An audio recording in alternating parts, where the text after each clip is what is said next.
হাই দোস্ত, মই অসমৰ এজন বিখ্যাত গায়কে কৈছোঁ। আজি মই উপস্থিত হৈছোঁ গোৱালপাৰা চহৰত। গোৱালপাৰা চহৰত মই আজি নিজৰ গাঁৱত আহিছোঁ। নিজৰ গাঁৱত আহি প্ৰথমতে মই নিজৰ বন্ধুৰ ঘৰত গ'লোঁ আৰু যিকেইজন বন্ধু আছিল তেওঁলোকৰ লগত লগ কৰিলোঁ। বন্ধুকেইজনৰ লগত লগ কৰি তেওঁলোকে মোক ক'লে, বন্ধু পাৰ্টি দিব লাগিব। হ'ল ঠিক আছে, পাৰ্টি দিম দিয়া। কিন্তু প্ৰথমতে এটা গীত গাই শুনাব লাগে তেওঁলোকক। হ'ল ঠিক আছে, হ'ব, গীত গাই শুনাম। যিহেতু আজিকালি যান্ত্ৰিক যুগ, সেইকাৰণে মই এটি জুবিন গাৰ্গৰ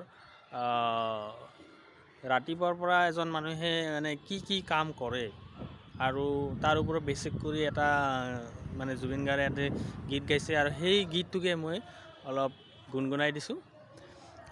ভাল লাগিলে প্লিজ লাইক আৰু শ্বেয়াৰ কৰিব দেই। ৰাতিপুৱা শুই উঠি যাবৰে যেন হয় স্কুললৈ, গধুৰ পঢ়াৰ বজা কৰি আউতেই যায় দিন দূৰলৈ। আমি যেন যন্ত্ৰ একোটা যন্ত্ৰ।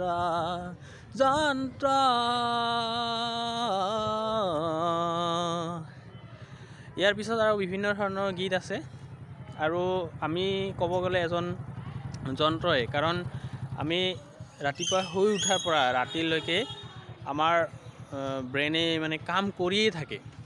যিহেতু আমি মানে আমাৰ ব্ৰেইনটো অফ নহয়, সেইকাৰণে আমি যিয়ে নহওক, মোবাইলৰ কাম কৰা হওক বা এনে ঘৰৰ কাম কৰা হওক, যিকোনো কাম কৰাই হওক, আমি কাম কৰিয়ে থাকোঁ আৰু আমাৰ ব্ৰেইনটো ইতিমধ্যে চলি থাকে।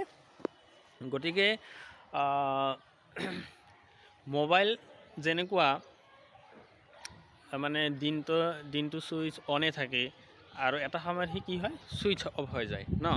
তো সেইকাৰণে পাৰিলে দিনত যদি মানুহ এজন ঘুমায়, তেনেহ'লে সেই মানুহজন ৰাতি বেছিলৈকে সাৰে থাকিব পাৰে।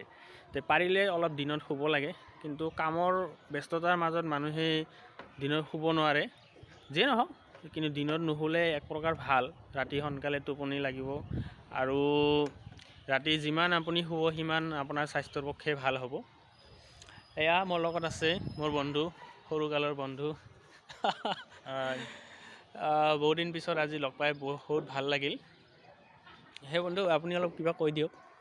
হয়, বহুত দিন পিছত মানে বিপ্লৱ দাক মানে লগ পাইছোঁ, মানে ভালে লাগিল। আজি আহিছে গোৱালপাৰাত, মোটামুটি 2-1 দিন থাকিব, তাৰপিছত আৰু সেয়াৰ কামত বা চহৰত যাব। আজি আহিল, বহিলোঁ, চাহ পানী খালোঁ। এতিয়া মানে তাৰ লগত বহু সময় আছোঁ, মানে আজি সন্ধিয়ালৈকে থাকিম, তাৰপিছত আমি নিজৰ ঘৰত যাম। সি মানে তাৰ কামত ব্যস্ত থাকিব, হ'ব আৰু কি ক'ম। বহুত বহুত ধন্যবাদ বন্ধু, তোমাৰ ভাল শুভকামনা কৰিছোঁ মই, আৰু দেখা কৰিম তোমাৰ লগত। তেতিয়া হ'ব, ভিডিঅ'টো ভাল লাগিল, প্লিজ লাইক আৰু শ্বেয়াৰ কৰিব দেই।